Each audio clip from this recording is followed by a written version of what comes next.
Assalamualaikum warahmatullahi wabarakatuh. Hai para pencinta catur dan para caturmania, selamat datang kembali di Legenda Catur Dunia. Kali ini kawan-kawan saya akan berikan dua game yang cukup menarik kawan-kawan. Game ini dimainkan oleh Prince Dadian, seorang bangsawan asal Georgia. Menariknya game ini adalah permainan kuda dari Prince Dadian yang cukup liar membuat repot pertahanan lawan. Kita coba langsung cek permainannya kawan-kawan. Di game yang pertama ini dimainkan oleh Prince Dadian di Saint Petersburg, Rusia tahun 1887. Lawannya adalah Fadev. Prince Dadian mengawali permainan dengan pion E4, dibalas Fadev pion E6, pion D4, dan pion D5. Kita dapati permainan French defense. Kuda C3 lanjut Prince Dadian, kuda F6, gajah G5 memaku kuda, pimpinan diblokade dengan gajah hitam E7, dan pion E5. Kuda hitam mundur ke D7, gajah pukul gajah, menteri pukul gajah, dan Prince Dadian melanjutkan langkah kuda ke B5. Memberikan ancaman skak dengan pukul pion C7 untuk menggarpu raja dan beteng. Langkah ini diantisipasi oleh Fadev melangkahkan kuda ke F8, membuka akses bagi menterinya untuk membackup pionnya yang ada di C7 ini. Prince Dadian melanjutkan pion C3, memperkuat struktur pionnya di petak pusat, dan kuda hitam melompat ke G6, mempersiapkan rajanya untuk rokade pendek. Prince Dadian pun mengembangkan kuda F3. Pion A6 lanjut Fadev mengancam kuda, kuda mundur ke A3, dan pion C5.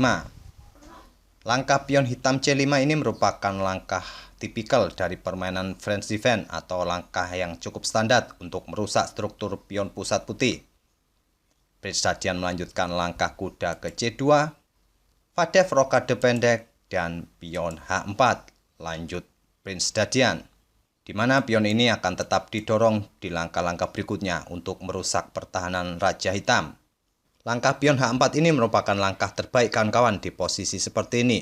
Stockfish pun menyarankan putih untuk memainkan pion H4 ini. Di sini Fadev meresponnya dengan pion C4. Patut dipertimbangkan oleh hitam di posisi seperti ini, sebaiknya pion C pukul pion D4. Setelah putih pukul balik pion hitam, hitam bisa memainkan pion F6 untuk membuka lajur F. Akan tetapi di sini Fadev memilih pion C4. Fadev menginginkan permainan tertutup di petak pusat, dan Prince Dadian pun kembali melangkahkan kuda ke E3, pion F5, mencegah kuda menduduki petak G4. Sekaligus ini untuk memprovokasi putih untuk melakukan end passen terhadap pionnya. Apabila putih melakukan end passen terhadap pion F6, maka menteri hitam akan pukul pion putih sehingga lajur F terbuka. Tentu variasi seperti ini akan membantu hitam. Oleh karena itu, di posisi seperti ini Prince Dadian tidak pukul pion hitam dengan end passen, memainkan pion H5, mengancam kuda, kuda mundur ke H8, dan sekarang pion G4 lanjut Prince Dadian menantang pion F5. Tantangan diterima, pion F pukul pion G4, kuda pukul pion. Coba perhatikan kawan-kawan, sampai langkah ke-16 ini tidak terlihat bahwa Prince Dadian akan melakukan rokade panjang. Prince Dadian masih berfokus untuk memanfaatkan temponya menekan pertahanan raja hitam. Fadev melanjutkan langkahnya dengan menteri ke F7 mengincar kuda F3.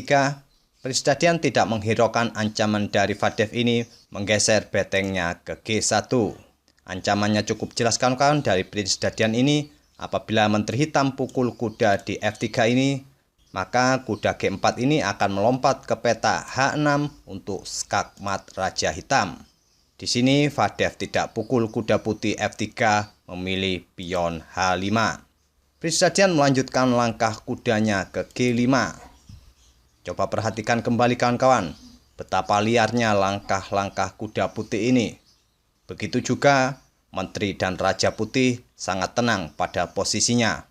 Putih hanya memerankan beteng serta kudanya untuk menekan pertahanan hitam. Di sisi yang lain, para perwira hitam masih duduk manis di tempatnya masing-masing. Prince Dadian tidak memberikan kesempatan untuk pengembangan perwira bagi hitam. Di sini Fadev melanjutkan langkahnya dengan Menteri ke E8. Fadev tidak berani untuk pukul kuda G5 ini.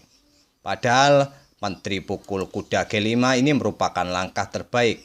Walaupun hitam akan kehilangan menterinya di langkah berikutnya, namun dengan mengorbankan menterinya, hitam mendapatkan kompensasi yang cukup bagus, mendapatkan 3 perwira putih. Akan tetapi di sini Fadev memilih melangkahkan menterinya ke E8. Prince Dadian melanjutkan langkahnya dengan kuda ke F6 skak. Fadev tidak pukul kuda dengan pion, tapi memukulnya dengan beteng. Variasi ini dipilih oleh Fadev sekaligus untuk membuka ruang bagi rajanya ke peta F8. Apabila di sini pion yang pukul kuda, setelah pion putih pukul pion F6, di langkah berikutnya putih akan menyiapkan open skak bagi raja hitam. Oleh karena itu kawan-kawan, di posisi seperti ini Fadev memilih untuk pertukaran perwira beteng pukul kuda, pion pukul beteng, pion pukul pion, dan kuda ke E4 skak. Di sini Fadev memilih mengakhiri permainan, dia menyerah di langkah ke-21.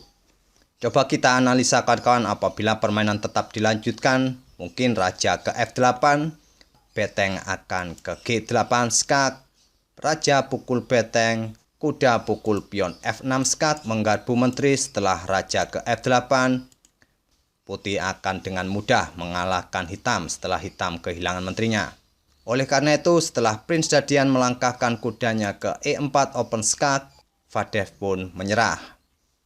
Itulah kawan-kawan game yang pertama yang dimainkan oleh Prince Dadian menghadapi Fadev di Saint Petersburg, Rusia tahun 1887. Kita lanjut ke game yang kedua kawan-kawan, masih tetap sama. Nantinya Prince Dadian akan menunjukkan permainan kudanya yang cukup luar biasa. Game yang kedua ini dimainkan oleh Prince Dadian di Rusia tahun 1901. Lawannya adalah Mashevsky. Di sini Prince Dadian memegang hitam, Mashevsky mengawali permainan dengan pion D4. Prince Dadian membalasnya dengan pion E5. Kira-kira apakah nama pembukaan ini kawan-kawan? Ini adalah England Gambit. Gambit ini seperti From Gambit kawan-kawan di pembukaan bird opening.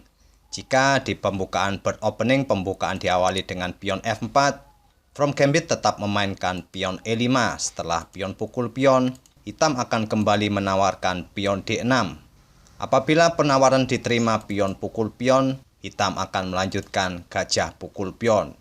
Ini adalah variasi From Gambit untuk menghancurkan pertahanan bird opening. Kita balik ke permainan Prince Dadian kawan-kawan. Di sini kita dapati England Gambit. Gambit diterima pion D pukul pion E5. Kembali Prince Dadian menawarkan pion D6. Yang cukup identik kawan-kawan dengan permainan From Gambit di pembukaan bird opening tadi. Kembali pion pukul pion dan gajah pukul pion. Putih melanjutkan pengembangan kuda C3. Prince Dadian melangkahkan kuda F6. Gajah putih ke G5 mengepin kuda. Gajah hitam ke E6. Kuda putih ke E4 memberikan tekanan kuda hitam F6. Gajah hitam ke B4 skak ditutup dengan kuda. Prince Dadian pun melanjutkan memutuskan untuk pukul kuda dengan gajah skak, menteri pukul gajah. Prince Dadian melanjutkan pengembangan kuda ke D7 untuk menutup lajur D dan menghindari untuk pertukaran menteri. Putih pun melanjutkan dengan pion B4.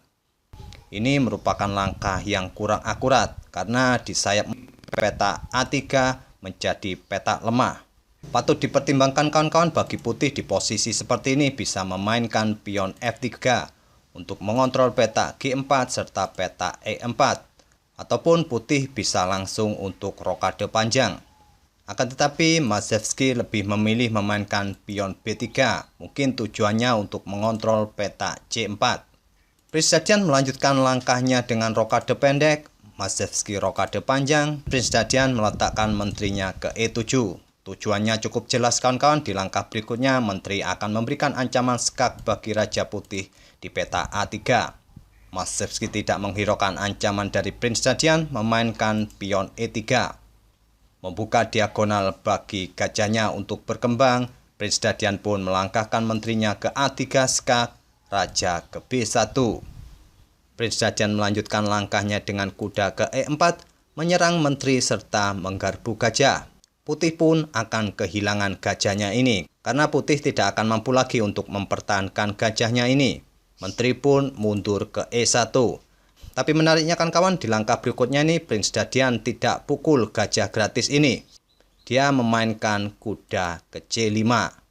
Terlihat Prince Dadian merupakan pemain yang bertipikal menyerang, bukan bertipikal materialistis. Maszewski melanjutkan langkahnya dengan gajah ke E7 menghindari ancaman kuda, sekarang berbalik mengancam beteng serta mengepin kuda C5. Di langkah berikutnya ini, Prince Dadian membuat langkah yang cukup gila. Prince Dadian menawarkan betengnya di D8. Prince Dadian mengorbankan betengnya. Beteng putih pukul beteng D8. Beteng hitam pukul beteng putih. Maszewski tidak melanjutkan untuk pukul beteng hitam. Apa jadinya kawan-kawan di posisi seperti ini? Gajah putih pukul beteng D8. Hitam akan melanjutkan kudanya ke A4. Mempersiapkan menterinya untuk skakmat di petak B2. Apabila di sini pion pukul kuda, menteri pukul pion A2 skak, raja ke C1, dan menteri ke A1 skakmat. Oleh karena ancaman ini kawan-kawan, di posisi seperti ini, gajah putih tidak pukul beteng D8. Maszewski memainkan gajah ke D3, bersiap untuk mengeliminasi kuda hitam E4 ini.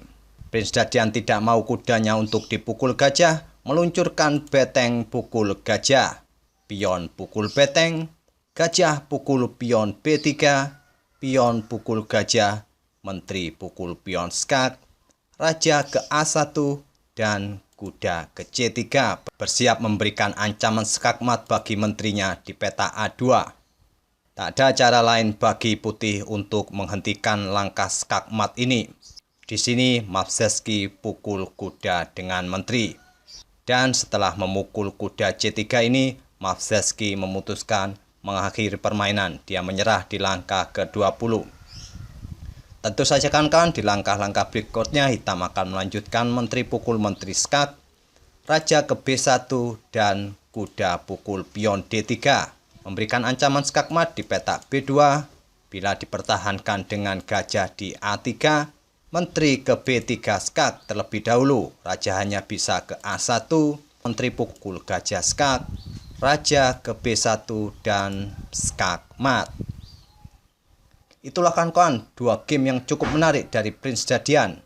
Bagaimana Prince Dadian memainkan kedua kudanya untuk membongkar pertahanan lawannya. Semoga kedua game yang saya berikan tadi kawan-kawan bisa memberikan kawan-kawan inspirasi dalam memainkan kuda dalam pembukaan apapun di permainan catur. Dan saya ucapkan terima kasih kawan-kawan yang masih setia nongkrongin channel Legenda Catur Dunia. Sampai bertemu di video-video berikutnya. Wassalamualaikum warahmatullahi wabarakatuh.